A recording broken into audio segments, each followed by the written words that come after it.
30 பேர் காயம். அதுக்கப்புறம் சத்தான நடந்துட்டா. இதே மாதிரி 3-4 சம்பவங்கள் வெளியில கொண்டாடுறாங்க. ஆலயத்துக்குள்ள வராம எங்கெங்க கொண்டாடுறான்? பீச்சில் போய் கொண்டாடுறான், லப்ல போய் கொண்டாடுறான், ஆடி ஆடி குடிச்சுட்டு ஆடி ஆடி தண்ணி இருக்கிறது கூட தெரியாம தண்ணி கொடுக்கலாம். இவங்க குடிச்சுட்டு 3 மணிக்கு ஆடினாங்க. 3 மணிக்கு ஆடி ஒரு முஸ்லீம் தீவிரவாதி என்ன செஞ்சான்? ட்ரக்கை விட்டு நல்ல ஹை ஸ்பீட்ல விட்டான், கூட்டத்துக்குள்ள விட்டான். 15 பேர் அப்படி ஒரு ஆள் செஞ்சு அடுத்த வயிற்றுல ஏறி சேர்த்தான். அவங்களும் கிறிஸ்தவங்க தான், ஆனா கிறிஸ்துவுக்குள்ள வரல. எல்லாம் புரிஞ்சுக்கங்க. கிறிஸ்தவங்களா இருக்கலாம், கிறிஸ்துவே இல்லாமல் இருக்கலாம். பேருக்கு கிறிஸ்தவங்க, உள்ளக்க எப்படி எவரும் பார்க்கலாம்.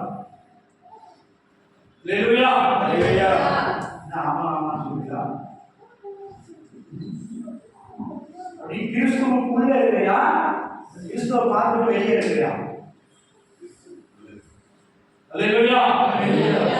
ஒரு கிறிஸ்துவுக்குள்ள இருந்தால் புது சிருஷ்டி. பழைய வெடித்து போயின, பழைய காரியங்கள், பழைய பேச்சுகள், பழைய நடவடிக்கைகள், பழைய சிந்தைகள் வரும்போதே வேண்டாம். பழைய சிந்தை வேண்டாம், பழைய இடங்கள் வேண்டாம், பழைய காரியங்கள் வேண்டாம். ஆவி, ஆத்மா, சரீரம் எல்லாம் புதுப்பிக்கப்படுகிறது. புது பாத்திரமாய் கழுவி தேய்ச்சி, இந்த காலத்தில் வெண்கல பாத்திரம் உபயோகிப்பாங்க. வெண்கல பாத்திரத்தை நல்ல சாம்பல் புளி போட்டு தேய்ச்சா எப்படி இருக்கும்? அழிச்சுட்டு இருக்கும். அந்த பிரகாசம் உனக்கு வரணும். கிறிஸ்துவுக்குள் இருந்தால் புது சிருஷ்டியாயிருக்கிறது. பழைய பேச்சுக்கள், பழைய எண்ணங்கள், பழைய நோட்டங்கள், பழைய காரியங்கள் எல்லாம் மாறுகின்றன. இருதயம் புதிதாகிறது, புது இருதயம். ஆண்டவர் எல்லாமே புதுசா மாற்றுகிறார். துருப்பிடிச்ச அனுபவங்கள் பழையதாகி போனது எல்லாத்தையும் அவர் மாற்றுகிறார். அதுக்குதான் என்ன செய்யலாம்? விவசாயிகள் என்ன செய்வாங்க? ஆசாரியிட்ட கொல்லண்டை கொடுத்து பொழுது, ஐயா உழுதுருக்கீங்களா? பொழுவை தேடி போனா என்ன செய்வீங்க?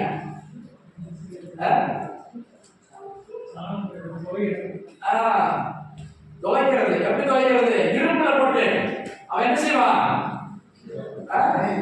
கறிகளை போட்டு பயிரை வச்சு தேய்ச்சாலும் அவ்வளவு போட சப்பையாயிரும். அது தீர போடணும். தீர போட்டு அடிப்பான், ஓட்டி ஓடி அடிப்பான், பெரிய சமட்டி வச்சு அடிப்பான்.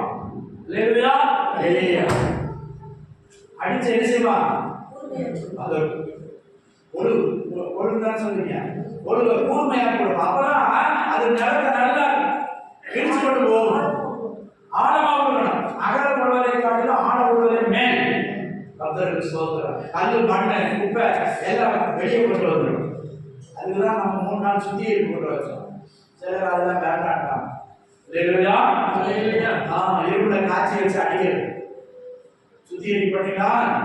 வசனத்தை கேட்டீங்களா? சுத்திகரிப்பு கேட்ட வசன வார்த்தைகள். சிலர் கடமைக்கு ஒரே ஒரு நேரம் அப்படி எட்டி பார்த்துட்டு கேட்பாரு. 3 நாள் ஊழியக்காரங்களுக்கு தான் சுத்திகரிப்பு. ஒரு சிலர் தான் 3 நாள் இருந்தாங்க. சிலரே எட்டி பார்த்து போயிட்டாங்க. அதுக்குதான் உனக்கு துரும்பு, அழுக்கு எல்லாம் மாறி உன்னை பிரயோஜனப்படுத்துறது. ஆண்டவர் என்ன செய்யறாரு?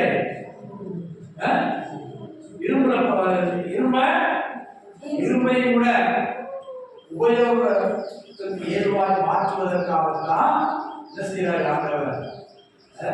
தேவியின் சுடரை எப்படி செய்கிறாரா? சுத்திகரிக்கிறார். ஒரு வருடத்துல வந்து போன தோல்விகள், வீழ்ச்சிகள், காரியங்களாக கண்டுபிடிக்கிறது தான் சுத்திகரிப்பு கூட்டம். 3 நாள் தேவ சமூகத்தில் நம்முடைய உள்ளத்தை ஆராய்ந்து பார்ப்பது, நம்முடைய ஜீவியத்தில் வந்த காரியங்கள் நிறை குறைகளை ஆராய்ந்து பார்ப்பதற்கு தான் சுத்திகரிப்பு கூட்டம். அல்லேலூயா. கர்த்தருக்கு ஸ்தோத்திரம். அப்ப அந்த தேய்த்து போன பொழுதை கூர்மையாக்குறது. அப்பதான் அந்த நிலத்தை அதை நீடி பண்படுத்த முடியும். கர்த்தருக்கு ஸ்தோத்திரம். பிரசங்கியில் சொல்லியிருக்கு, ஒருவன் மழுங்கலான இரும்பை வைத்திருந்தால் அவன் பலத்தை அதிகம் பிரயோகிக்க வேண்டும்.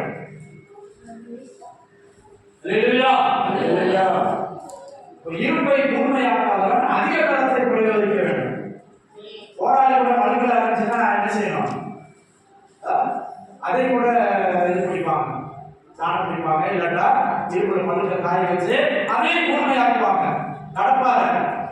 அப்போ இரும்பு ஆயுதம் கூர்மையாக்கப்படாமல் இருந்தால் அதிக பலத்தை பிரயோகிக்க வேண்டியது வரும்.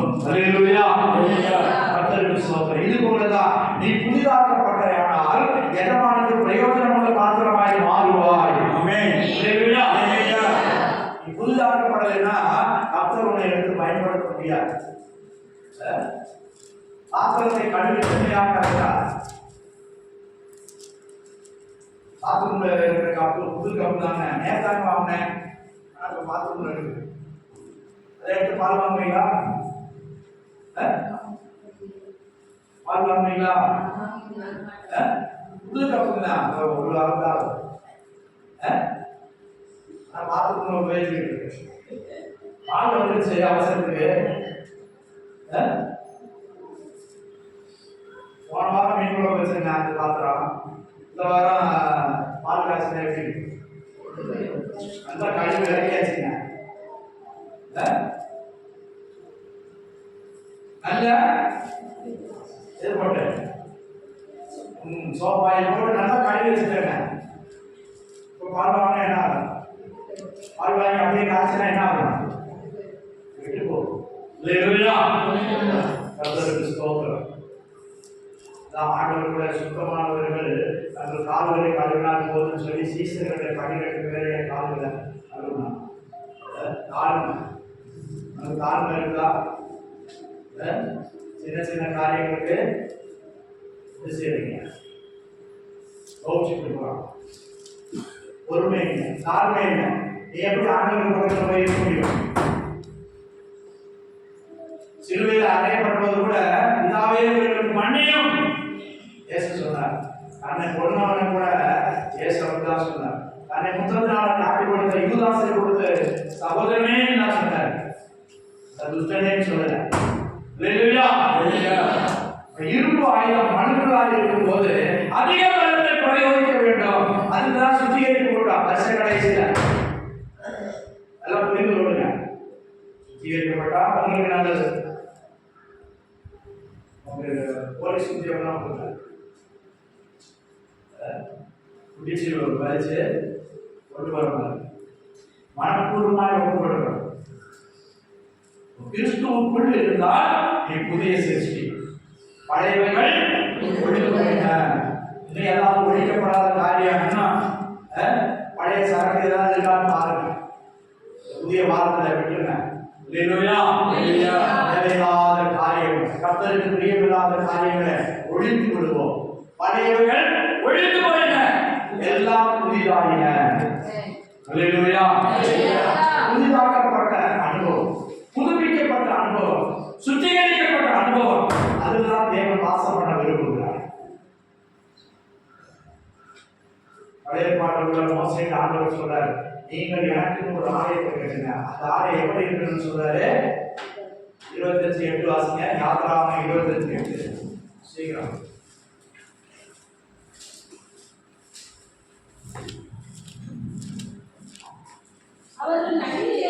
அவர்கள் நடுவிலே நான் வாசம் பண்ண எனக்கு ஒரு பரிசுத்த ஸ்தலத்தை உண்டாக்குவார்களாக. யாத்ராகமம் 25:8. அவர்கள் நடுவிலே நான் வாசம் பண்ண, அதை எப்படி இருக்கணும்? எப்படி இருக்கணும்? சில இடத்துல குடிச்சுட்டு ஆடுவாங்க, நம்ம இடத்துல அது ஆண்டவர் விரும்ப மாட்டார். அல்லேலூயா. சுத்தமாயிருக்கணும், வாழை சுத்தமாயிருக்கணும், நீ சுத்தமாயிருக்கணும். நீ சுத்தமாயிருந்தா உனக்குள்ளே நான் வருவேன். நான் அவர்கள் நடுவில் வாசம் பண்ண எனக்கு ஒரு பரிசுத்த ஸ்தலத்தை உண்டாக்குவார்களாக. எப்படியாவது காட்டி போய் ஆட்சி பிடிச்சு ஒரு இடத்தை உண்டாக்கணும்னு சொல்லல. எப்படி இருக்கணும்? நான் வாசம் பண்ணேன், நான் வரணும்னா அது எப்படி இருக்கணும்? பரிசுத்தமா இருக்கணும். அதான் தேவாதி தேவன் வரணும்னா அது பரிசுத்தமா இருக்கணும்.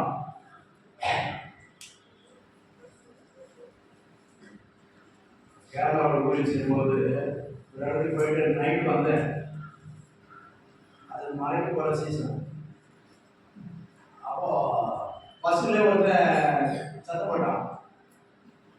நான் விசிட்டிங் போகும்போது ஒரு விசுவாசி கூப்பிட்டு போயிருந்தேன். அவன் இன்னொருத்தனோட பேசிக்கிட்டான். அவன் மாலை போட்டுருக்கான். அவரோட பேசிக்கிட்டு அவன் சத்தம் போடுறான், நீ எல்லாம் சத்தம் போடுற. அவன் சரணம் சொல்லி கூப்பிடுறான். நீ என்ன போட்ட? நீ மாலை தானே போட்டிருக்க. என் கூட வந்த விசுவாசி அவங்களுக்கு தெரிஞ்சவர். அவன் தெரிஞ்சவன் மாலை போட்டிருக்கான். அவன் சத்தம் போடுறான், நீ ஏன் போட மாட்ட? நீ ஏன் சரணம் போட மாட்ட?